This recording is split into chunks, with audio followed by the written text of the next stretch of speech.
After a 7 month campaign, outgoing Dutch Prime Minister Mark Rutte received unanimous approval from all 32 NATO member states to become the alliance's next Secretary General.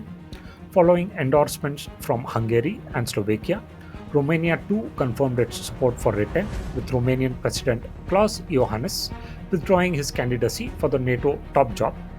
Rutte will take over NATO's leadership at a critical time.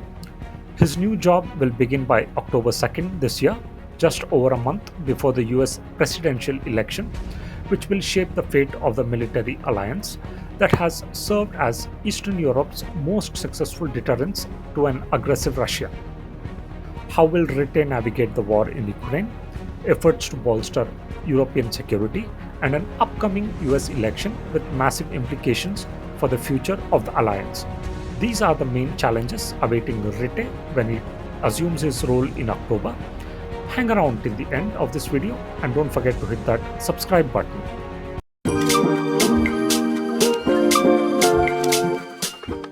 A staunch advocate of military aid for Ukraine with a political reputation as a conservative consensus builder, Rutte will take office after current Secretary General Jens Stoltenberg steps down.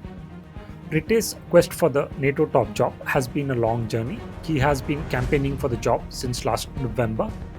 Rutte has been criticized for not being active enough in canvassing support from Eastern European countries, who questioned his pre 2014 support for Russia's Nord Stream 2 pipeline project. Rutte also continuously failed to bring Dutch defense spending up to NATO's target of 2% of GDP throughout his 14-year premiership of the EU's fifth largest economy. The Netherlands is finally expected to meet that target this year, according to NATO's latest figures. Rutte's selection also follows a drawn-out process that saw Stoltenberg's term extended 4 times. History will look kindly on Stoltenberg's stewardship of NATO. Throughout his 10 years as Secretary General, he has navigated major shifts in geopolitics to imbue NATO with renewed purpose and direction. Rutte will take the reins of NATO at a time of significant political uncertainty across the alliance.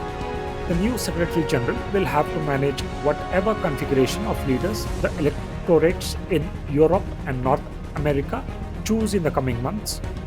This year, Rutte needs the full support not just of the allies but of the international staff and the NATO military authorities as well. Looming over the 32 nation alliance is the potential return of former US President Donald Trump to the White House after November elections. At several points, Trump reportedly toyed with the idea of withdrawing the United States from the alliance. Short of leaving, the United States president proved destructive to NATO unity. His divisive rhetoric toward fellow allied leaders, notably German Chancellor Angela Merkel, widened existing transatlantic rifts. Trump's transactional approach to collective defense undermined the credibility of NATO's deterrence.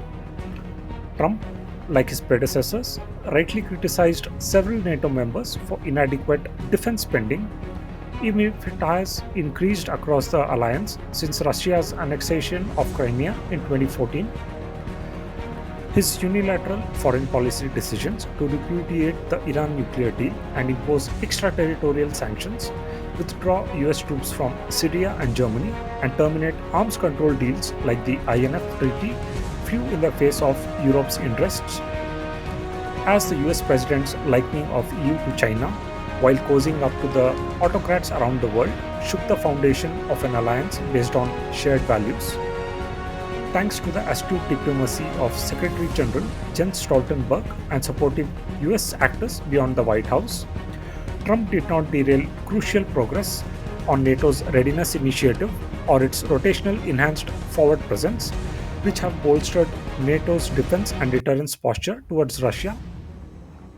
Should Trump be elected, Rutte will need all the diplomatic skill he acquired during more than 13 years in charge of the Netherlands to ward off any weakening of Washington's role.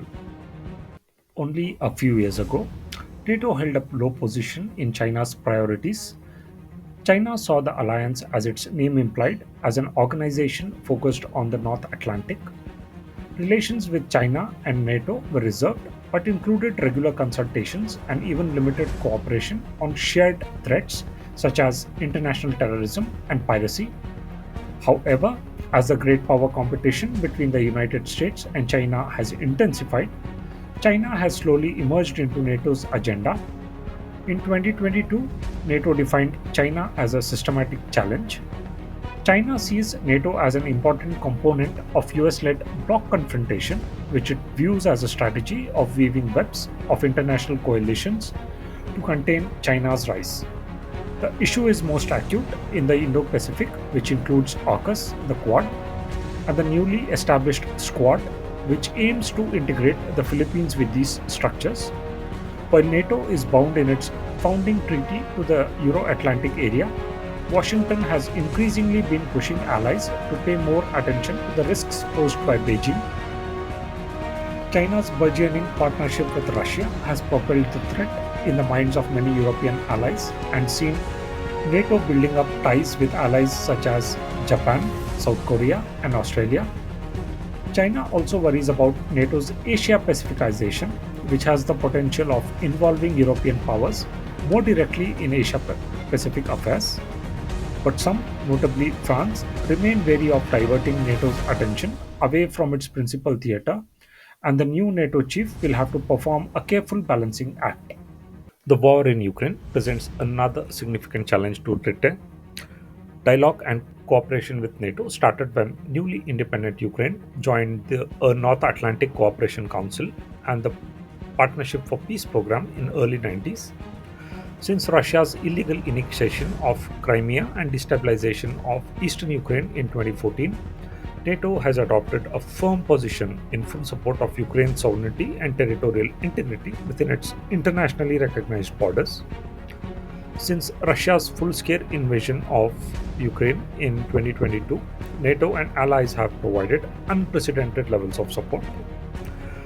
Since Russia's invasion, the United States has provided Ukraine with around $75 billion in military, financial, and humanitarian aid.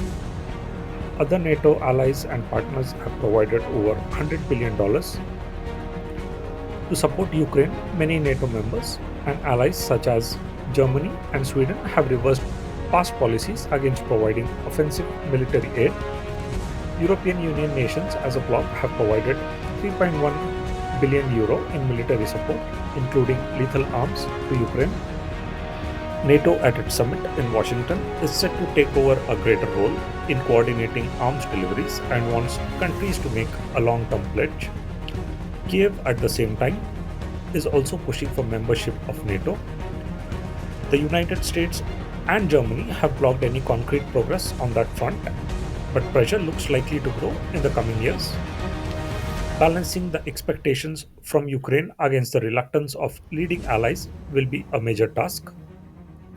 Rutte has demonstrated strong Dutch support for Ukraine, including by sending F 16 fighter jets to help Kiev fend off Russia's brutal assault.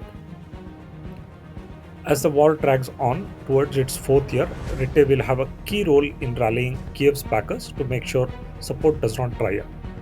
Regardless of how the war in Ukraine pans out, NATO allies say they are likely to face a threat from Russia for decades to come. Last year, the alliance signed off on its most comprehensive defense plans since the end of the Cold War, aimed at stopping any potential attack by Moscow. While officials insist the combined might of NATO could currently defeat a Russian military weakened by the Ukraine war, the Kremlin is already looking to rebuild its forces.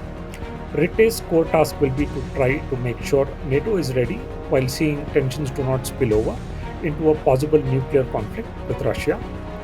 Some allies estimate Russia could be prepping for a potential war with the alliance within a decade.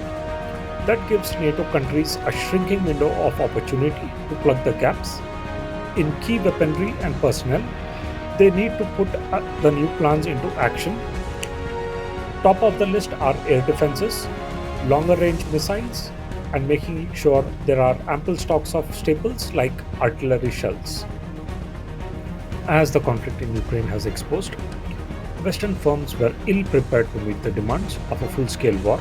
After decades of underinvestment, production has begun to ramp up, but Ritte will have to keep the pressure on to make sure industry is fit for the purpose and allies are buying what is required.